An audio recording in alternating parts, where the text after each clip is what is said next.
August 3rd, 1871, the original nations of this land entered into the first of its treaties with the young Canada.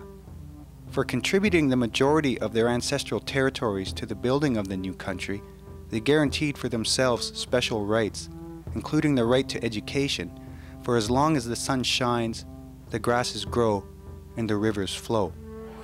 On behalf of the people of Peguis, we now declare the Peguis Central School officially open. 131 years later, on October 23, 2002, Peguis First Nations celebrated the grand opening of the Peguis Central School. And amidst the excitement of the day and the hopes for the future, lies a recognition of the ancestors' foresight and hard work. On the day of the opening, part of the message we wanted to give to the students and to the community is that we can't forget that it's through our treaty right to education that we were fortunate to get a new school. One of their messages that our forefathers instilled in our people is that you have to be able to compete with the white man, so to speak. And the only way of doing that is to learn their ways and their systems. It was a lot of hard work on a lot of team effort, like of the community, yeah. So, and I think that day was very exciting and happy because this was the day. Well, it was my first trip to the school, and it was a beautiful day. And I guess the first thing that really impressed me was the architecture of the school, the color scheme within the school. It was probably one of the most beautiful schools I've ever been in. I guess as I walked through the school, a couple things struck me. One was the facilities themselves. The technology was amazing. There was clearly all of the right tools there for people to learn in quite a number of different occupations. It was an honor to be invited to see what's really a triumph for the people of Peguis. This has got to be, I guess, the finest school in Canada. When you look at it, there's nothing that it lacks, and you could feel the pride in the community, and just a wonderful day for everyone. A lot of joy and a lot of excitement, and from the students on up to the elders. Main thing that I remember from that event was listening to the young children singing from the balcony, and knowing that these young children are just starting out in school, and they have such a long road ahead of them.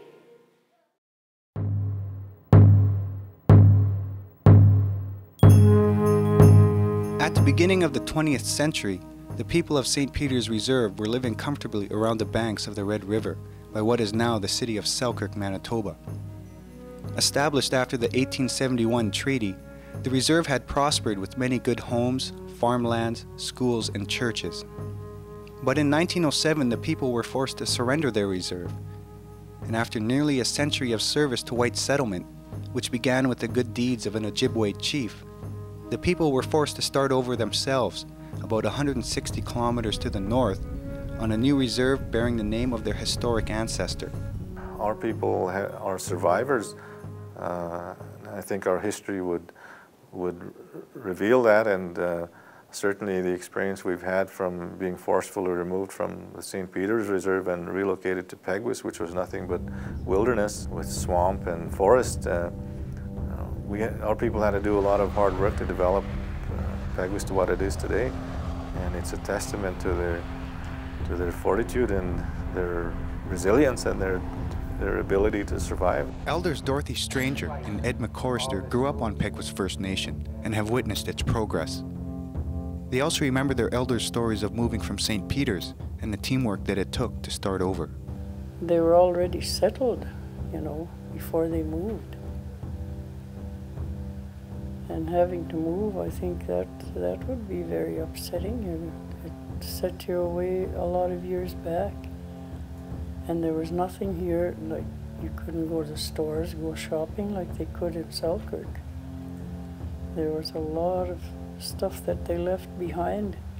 It was devastating actually for them to come here, and some of the old people, they said I remember some of them saying that when they got here, the women were just crying because of what they saw when they had to start over again.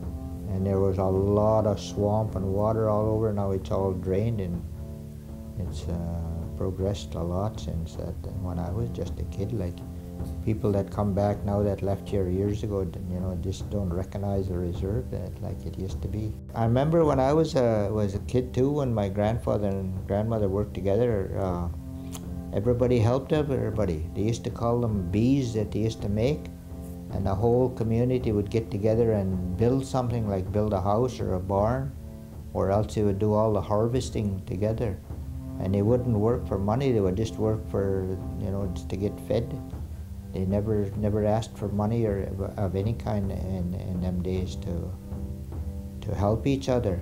So if somebody didn't have butter, they traded for eggs, and they traded meat. With whatever they needed, they traded. Nobody went without. By 1922, a few small schools had been built across the reserve. But in the years and decades that followed, the federal government implemented their obligation to education in the form of residential schools.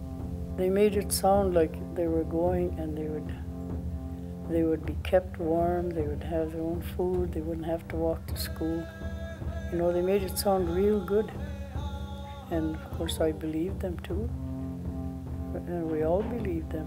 Well, as the same as other parts of the Indian Act, and that it was to strip away our identity, to take full control of our people, our land and resources. And I think it's a well-known fact that people are still recovering from that experience, and that there are systemic problems that still have to be resolved. They were never taught how to be a family. They weren't taught how to bring up children or anything like that. So it started way back, you know, way from my parents probably. And they lost their language. They were punished real bad if they spoke the language. Some of the residential schools had fields, like, you know, farming, and that's where most of the people, the students, did their schooling was in the fields, working like on the farms there. So a lot of them knew how to work when they left the residential schools, but not knowing how to read or write, they never ever had the skills to go into anything big. In 1957, a fairly large central school was built that provided the community with the basic educational needs of that era, but was eventually outgrown. When we had those one-room classrooms and there was about 4 different schools, and you never really thought much of the old log house or the old log shack and 5 or 6 grades in one class. Well, to me, it was a school like what we have today. Back then, makes me sound old, but it was, they had indoor washrooms. The old schools, you had the outer house. I've had the experience of moving from that, and then when I did hit grade 2, we went to where the old high school now was set up. So all the 4 schools ended up into that one central school. You got a bigger picture of, oh, we all belong together. I know the old school in its time, you know, was pretty good, but over the years it just didn't keep up, and you know, with the pace as well as the need, being overcrowded, and you know, over time buildings just have a lot of wear and tear.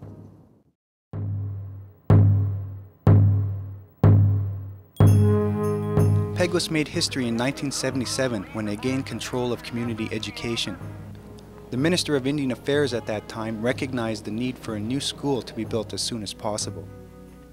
Chief Eddie Thompson was the chief at the time when the transfer of control was signed with the education, and Jack Sinclair became chief after Eddie passed away, so he carried on with that work, and then I became chief in 1981, and it's taken since 1977 under Chief Thompson's leadership, Chief Sinclair's leadership, and my leadership until 2002 to get the school completed and opened. They kept offering our community temporary classrooms. This was kind of a band-aid solution to the request of our old school, and as you build a temporary classroom, it just prolongs the whole thing.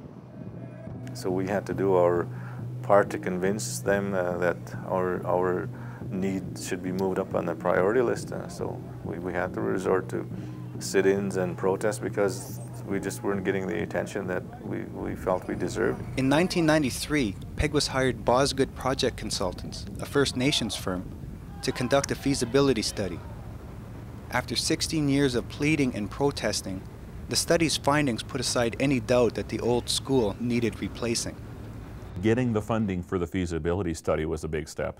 After that, it was a lot of work, but we knew at the end that if we, in the way the process works, if you do a feasibility study, it's much more likely that you're going to then get to the next step, which is funding a school. If you can make a case for the community need, life safety, overcrowding, all of those factors are very important to the federal government.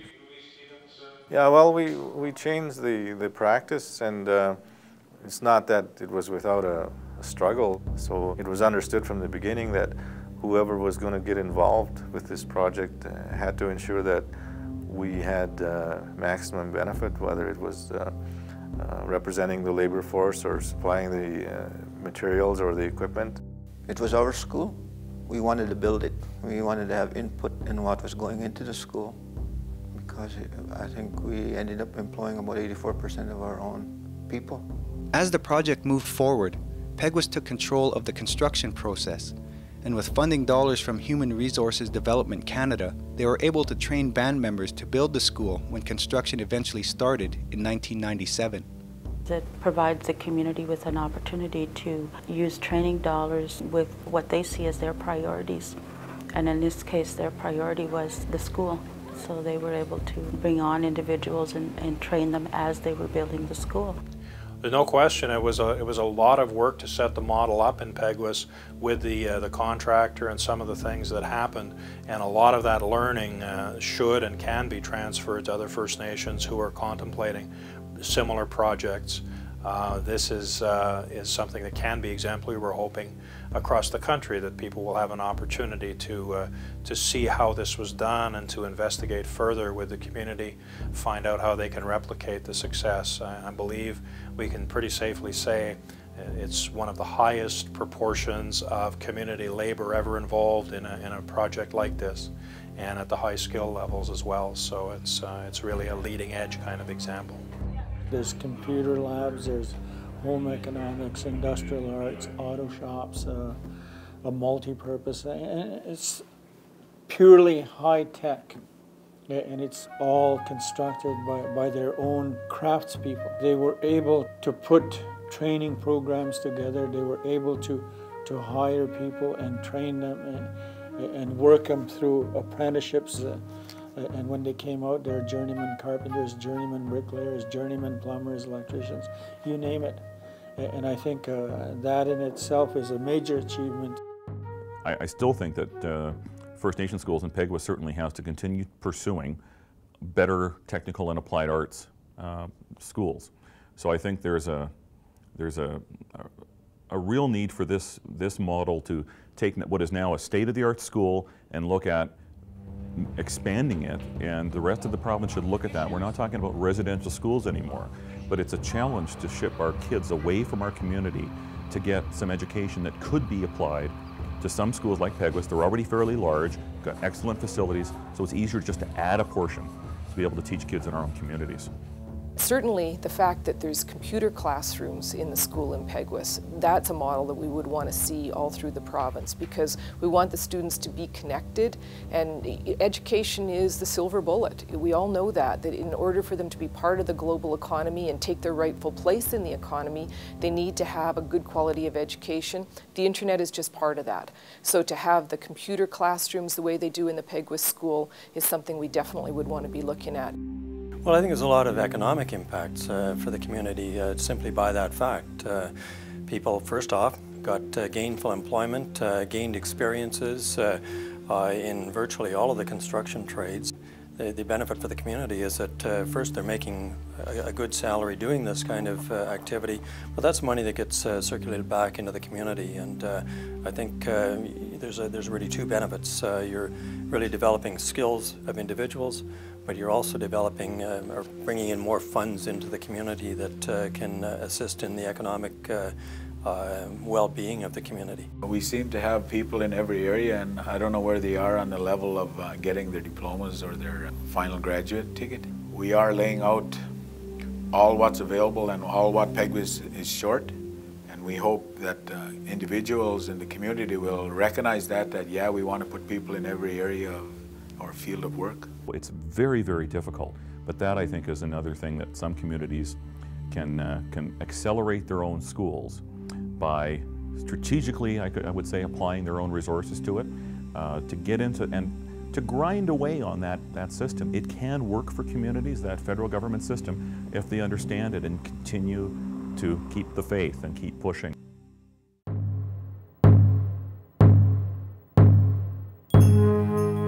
Dave Thomas is a graduate of architecture from the University of Manitoba and worked on the school in its later stages of construction. He is one of the many examples of success achieved through the support of the Peguis School Board. They've invested lots in my education, and it's something that I wouldn't have been able to do. There's no way that I would have been able to do that without the support of the school board. Basically, I came in, was hired by the associate architect, and I had different jobs that I did with him. One of them was at Peguis School, and that was going to the site meetings, relaying information from the school board back to the architect, and once in a while I'd have to make little design decisions, but at that point most of the school was planned out. It would have been planned out years ahead. Using past experiences as a guide into the future, Peguis First Nation will continue to work together to diversify its workforce and improve educational opportunities in this community.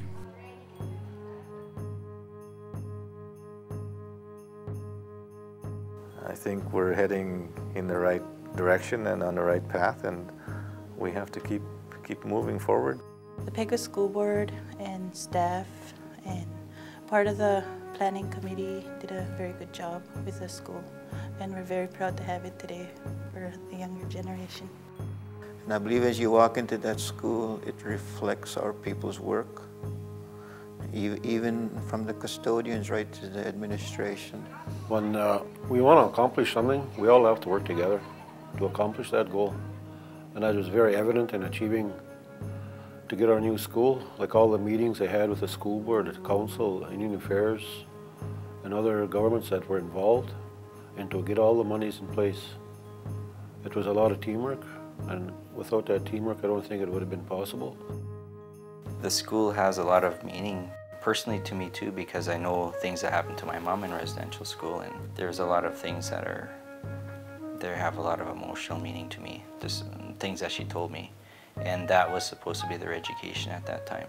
The residential school, I think somewhere in there the seed was planted from someone's resistance against that gave us what we have now in Peguis, in the school, and running the school board and having control over education. I think it's a good example of what our people can do if they put their hearts and minds to it, breaking that, even that curse of dependency that's been upon us as a First Nation people. This is probably step one of treaty implementation and step one of as it relates to education. When I think about being sent up to Peguis from St. Peter's, in a way, I think that it removed us from something that helped us retain something possibly, and now that exists within us still. So now we still have that same spirit. Maybe there's a way that it helped us strengthen something within. Instead of being just assimilated into Winnipeg, we more defined our identity in those years.